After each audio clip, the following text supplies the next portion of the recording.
Saudara, Ulangan pasal 28 bunyinya menyenangkan sekali pada bagian pertamanya. Coba saudara bayangkan bunyinya seperti ini. Diberkatilah engkau di kota, diberkatilah engkau di ladang, diberkatilah buah kandunganmu, hasil bumimu, hasil ternakmu, diberkatilah bakulmu dan tempat adonanmu, diberkatilah engkau waktu masuk, waktu keluar. Terus kemudian diberkatilah segala ladangmu. Dan ada di ayat yang ke-12 bahkan Tuhan menuliskan begini, Tuhan akan membuka bagimu perbendaraannya yang melimpah, yakni langit, untuk memberikan hujan bagi tanahmu pada masanya dan memberkati segala pekerjaanmu, sehingga engkau memberi pinjaman kepada banyak bangsa, tetapi engkau sendiri tidak meminta pinjaman. Nah, saudara bayangkan betapa indahnya ayat ini dan menyenangkan sekali. Hampir separuh pasal dari pasal 28 semua berbicara tentang berkat. Berkat dimanapun yang kita kerjakan akan dibuat berhasil. Nah, pernahkah saudara membayangkan kalau Tuhan itu membuka perbendaraannya di langit? Intinya langit itu terbuka setiap hari bagi saudara, sehingga apapun yang saudara kerjakan itu akan berhasil dan diberkati.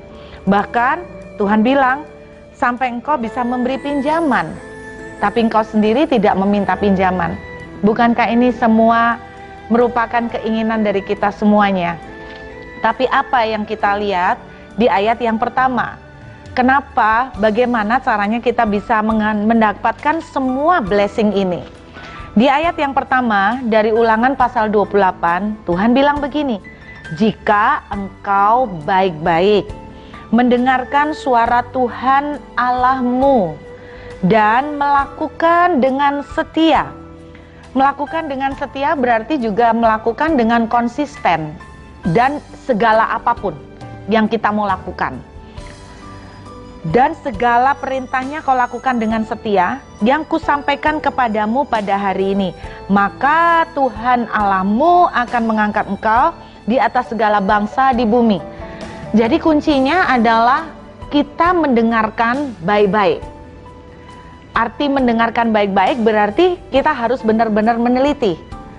Setiap langkah yang mau kita lakukan, Tuhan bicara apa mengenai ini. Lalu kemudian setelah kita mendengar, mengerti apa yang Tuhan tunjuk, lalu dituliskan melakukan dengan setia. Berarti benar-benar dilakukan sampai detail dengan setia. Baru segala berkat ini akan terjadi. Apa yang kita kerjakan akan dibuat berhasil. Nah, banyak orang ingin berhasil tapi melupakan bagian perintahnya. Kewajiban yang harus kita lakukan adalah mendengarkan Tuhan baik-baik. Nah, saya menerima banyak sekali pertanyaan dari jemaat, dari teman-teman. Bagaimana sih Bu, kita itu mendengarkan suara Tuhan? Di kitab Amsal dituliskan, hikmat Tuhan ada di mana-mana. Di jalan-jalan, di tembok-tembok, di pintu-pintu gerbang. Artinya Tuhan bisa berbicara lewat apa saja. Lewat orang-orang yang kita temui di jalan, bahkan lewat poster-poster yang kita baca di jalan. Tuhan bisa pakai loh saudara untuk bicara. Tapi salah satu sumber suara yang kita bisa cari dari Tuhan yang jelas adalah Bible, Alkitab. Nah, problemnya banyak dari kita nggak pernah baca. Padahal semua cukup banyak yang dituliskan di sini. Salah satunya nih ya, saya ingin tunjukkan pada saudara. Ada banyak orang yang rupanya tidak tahu mengenai ayat ini. Jangan engkau termasuk orang yang membuat persetujuan dan yang menjadi penanggung hutang.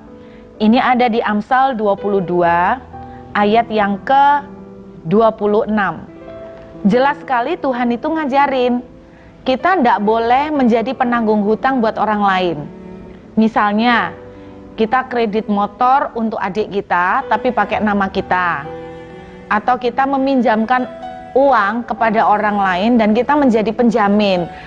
Dan kita bilang enggak apa-apa, orang ini bisa dipercaya, kamu lihat aku aja. Ayat ini jelas menunjukkan mau saudara percaya atau tidak, orang itu bisa dipercaya atau tidak.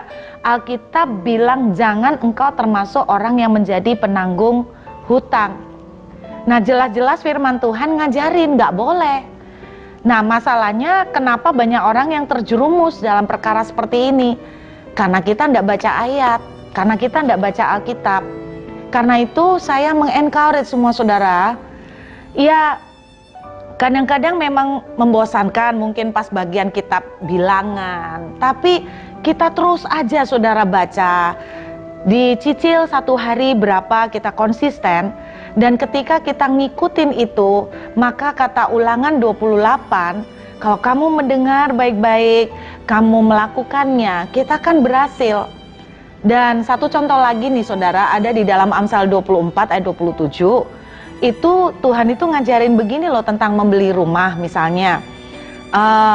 Selesaikan dahulu pekerjaanmu di ladang, baru setelah itu dirikan rumahmu. Nah, banyak dari anak-anak Tuhan pakai nama iman, katanya melangkah dengan iman, lalu mereka nggak punya dasar apa-apa, langsung aja tanpa perhitungan karena melangkah dengan iman, ngambil KPR rumah.